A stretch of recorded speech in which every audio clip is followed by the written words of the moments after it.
오늘 말씀에서도 하나님께서는 우리에게 경건하라고 말씀을 해주고 계십니다. 경건이란 무엇이냐 생각을 해보니 진리를 따라 사는 것이다. 진리 가운데 거하는 것이다 라는 생각을 했습니다. 이것은 의와 경건과 믿음과 사랑과 인내와 온유를 따르며 믿음의 선한 싸움을 싸운다는 11절과 12절에 나오는 내용의 삶을 사는 것이죠. 이로써 영생을 취한 사람다운 삶에 부합하게 사는 것입니다. 이러한 사람은 세상에서 여전히 그리스도인으로 사는 사람입니다. 여전히 예수 그리스도를 믿으며 예수 그리스도로 인해서 선함과 의로움을 추구하는 사람입니다. 여전히 천국을 기대하며 살고 기도를 쉬지 않으며 다른 사람을 배려하고 용서할 줄 아는 사람입니다. 그래서 하나님을 사랑하고 이웃을 사랑하기를 유지하는 사람이죠. 이 두 가지 사랑은 보통 동전의 양면이라고 말을 합니다. 이 둘이 독립되지 못하기 때문에 그렇습니다. 둘이 하나인 것이죠. 아담과 하와가 한 몸이 된 것처럼 이 두 개의 사랑, 하나님을 사랑하고 이웃을 사랑하는 것도 한 몸이 되었습니다. 그래서 이 두 사랑은 분리되면 쓸모없는 것이고 받을 수 없는 것이 되고 맙니다. 하나가 없으면 하나가 조금 부족하다가 아니라 마치 괴물과 같은 것, 쓸모없는 것이 되고 마는 것입니다. 하나님만을 사랑하는 것은 하나님께서 받으실 수 없는 사랑입니다. 이웃만 사랑하는 사랑도 하나님은 받지 않으십니다. 살아계신 하나님은 우리와 전혀 모르는 관계가 되는 것을 전혀 원치 않으시고 오히려 사랑하는 관계이기를 원하십니다. 하나님은 그것을 처음부터 원하셨고 그렇게 사람을 만드셨습니다. 그런데 사람들은 이 둘 중에 하나만을 추구하며 그것이 더 좋다고 말을 합니다. 어떤 사람들은 신이 없다고 말하면서 인간을 깊이 사랑하는 것이 필요하다고 말하고 그것이 인간을 빛내주며 인간을 완성시킨다라고 말을 합니다. 반대로 어떤 사람들은 인간에게서 기대할 것이 없고 그래서 하나님만이 사랑과 찬양 받으시기에 합당하시기에 많은 희생을 치르더라도 사람은 하나님께 충성하기 위해서 노력해야 한다라고 말을 합니다. 그러나 이 둘은 하나님께서 받지 않으시는 사랑들입니다. 이 둘을 하나님은 칭찬하지 않으시고 인정하지 않으십니다. 마치 좀 닮았으면서도 조금 달았다고 하더라도 양쪽의 문양이 둘 다 살아있는 동전은 쓸 수 있지만 한쪽 면이 완전히 갈려져 버린 동전은 한국은행에서 수거해 가는 것과 같습니다.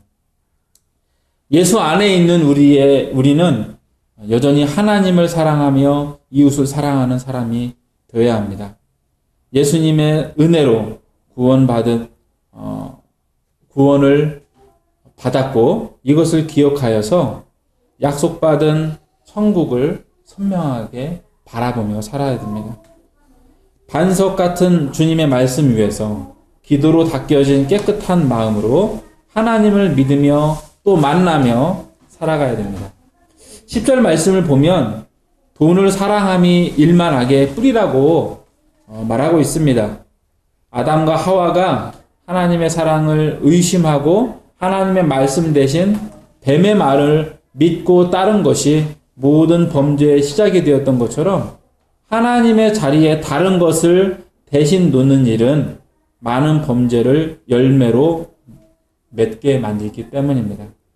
그런 사람이 어디 있느냐라고 반문하는 사람도 있겠지만 경건을 이익의 방도로 생각하는 사람들이 교회 안에 많이 있다는 사실을 보면 그런 사람이 꽤 된다는 사실을 알 수 있습니다. 하나님 앞에서 경건함이란 사람이 쫓아가야 할 것이지 사람의 필요에 의해서 이용하는 것이 아닙니다. 그러한 사람은 자신이 탄 배의 나무를 뜯어서 괴짝을 만드는 것과 같고, 농부가 씨앗에 손을 대는 것과 같습니다. 경건함 앞에서 사람은 종의 위치, 따라가야 되는 입장을 선택해야 하는 것입니다. 우리의 마음이 부패해져서 하나님을 자신의 도구로 이용하려 해서는 안 됩니다. 이러한 사람은 하나님을 우습게 여기는 사람입니다. 이 사람들은 하나님이 눈멀고 귀먹은 줄 알면서 자신은 잘 알고 잘 보고 잘 듣는 사람이라고, 똑똑하다고, 잘 살고 있다고 생각합니다. 그래서 이들은 예수님의 말씀이 아닌 다른 교훈을 따릅니다. 그것이 하나님의 말씀보다 더 효과적이라고 생각하기 때문입니다. 보통의 경우 이러한 사람들의 목표는 돈으로 귀결되죠. 벌어들이는 돈의 양으로 인해서 하나님을 우습게 여기며 돈을 위해서 하나님과 사람을 쉽게 이용하게 됩니다. 하나님이 그 중심에 없는 사람은 교회에 출석한다고 하지만 실제로는 일만하게 뿌리를 그의 가슴에 이미 품고 있는 사람입니다. 이러한 사람은 하나님을 사랑하는 사람도 아니고 이웃을 사랑하는 사람도 아닙니다. 그냥 하나님 보시기에는 받으실 수 없는 사람이고 쓸데없는 사람이 되는 것입니다. 하나님이 받으실 수 없는 사람, 두고 보실 수 없는 사람이 된 것입니다. 때문에 우리에게 요구되는 것이 자족하는 마음입니다. 6절에서 자족하는 마음이 있으면 경건이 큰 이익이 된다고 말하고 있죠. 경건을 추구하며 물질에 대하여 자족하는 사람은 하나님을 주인으로 삼고 믿음을 지키는 사람이기 때문입니다. 이러한 사람은 경건을 이익의 방도로 생각하는 그러한 사람에 반대되는 사람입니다. 둘 다 경건과 상관 있는 사람이죠. 그렇지만 예수님이 재림하실 때 경건이 이익이 되는 사람은 자족할 줄 아는 사람 뿐입니다. 예수님이 말씀하신 경건함을 지키고 유지하는 사람이죠. 이 사람은 마치 머리가 앞서가는 뱀과 같은 사람이지만 경건을 이익의 방법으로 생각하는 사람은 꼬리가 앞서가는 뱀과 같은 사람입니다. 예수님께서는 모래 위에 집을 지은 사람이라고 말씀하셨죠. 꼬리가 앞서가는 뱀은 그 생명이 보존될 수 없습니다. 하나님이 우리에게 주신 말씀들은 우리를 위해 주신 것이고 이 말씀을 지키고 따르는 것은 세상의 끝날에 하나님 앞에서 보존되고 칭찬을 받기 위함입니다. 예수 안에 있는 우리가 마땅히 그분의 말씀 안에서 살고 행해야 합니다. 그것이 마땅하고 우리에게 좋은 것입니다. 여러분은 언제 만족하시나요? 오늘 말씀 가운데 이 자족한다는 말씀을 보면 내가 언제 만족하게 되는가 생각해 보게 되는데 항상 드리는 말씀이지만 저는 아이들을 보면서 만족을 많이 느낍니다.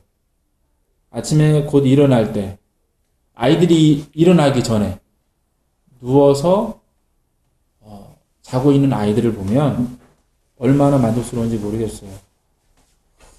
내가 어쩌다 이러한 선물을 내가 받게 되었는지 그 복의 크기에 제가 만족을 하게 됩니다. 감탄을 하게 됩니다. 얼마 전에 우리 큰아이가 침대에 누워있는데 침대의 세로 방향으로 누워있는 게 아니라 가로의 방향으로 누워있는데요. 키가 침대 가로 길이하고 거의 비슷한 거예요. 너무 감탄스러웠습니다. 이 아이가 그새 이렇게 컸구나. 너무 만족스러웠어요. 이렇게 좋을 줄 몰랐어요. 결혼을 하고 아이를 낳게 되고 갖게 되는 이 아이가 이렇게 크구나. 제가 생각하지 못했던 복이고 제가 준비하지 않았던 복입니다. 저는 원래 아이를 불편해하고 귀찮게 여겼던 사람입니다. 제가 결혼 전에 안아본 아이는 딱 2명이에요. 자족하는 마음은 하나님을 믿고 따르는 일보다 더 중요하게 여기는 것이 없는 마음에서 나오는 마음입니다. 자족하는 마음을 가진 사람은 하나님 앞에서 멈추고 고개를 숙이며 자신을 하나님 다음으로 두는 사람이 가질 수 있는 마음입니다. 자족하는 마음을 가진 사람은 하나님을 가장 귀한 보석으로 여기는 사람입니다. 자족하는 마음은 천국으로 만족하여서 이 세상의 삶으로는 만족이 안 되는 마음입니다. 자족하는 마음은 자위하는 마음이 아닙니다. 자족하는 마음은 현재의 상태에 만족하는 것이죠. 사전을 보면 자족이라는 단어에 대해서 스스로 만족하다. 그리고 두 번째로 필요한 물건을 자기 스스로 충족시키다라는 뜻을 기록하고 있습니다. 주님 안에서의 자족도 마찬가지인 것 같습니다. 하나님 때문에 내가 만족하게 되는 것이죠. 그리스도인이 된 것에 감사하고 세상의 삶이 어떠할지라도 하나님의 자녀가 된 것에 감사하는 것이죠. 그리고 열심히 수고하여서 그리고 기도 가운데에 필요한 물건을 자기 스스로 충족시킬 줄 아는 사람이 바로 그리스도인입니다. 주 안에서 모든 것을 가진 자녀된 자이기에 만족하는 것이고 기도 가운데 필요한 것을 충족할 수 있기 때문에 만족하는 사람인 것입니다. 이러한 그리스도인은 당연히 자존감이 높을 수밖에 없습니다. 그러나 자위하는 사람은 자신에 대해 만족하지 못하기 때문에 스스로를 위로하는 사람입니다. 괜찮아.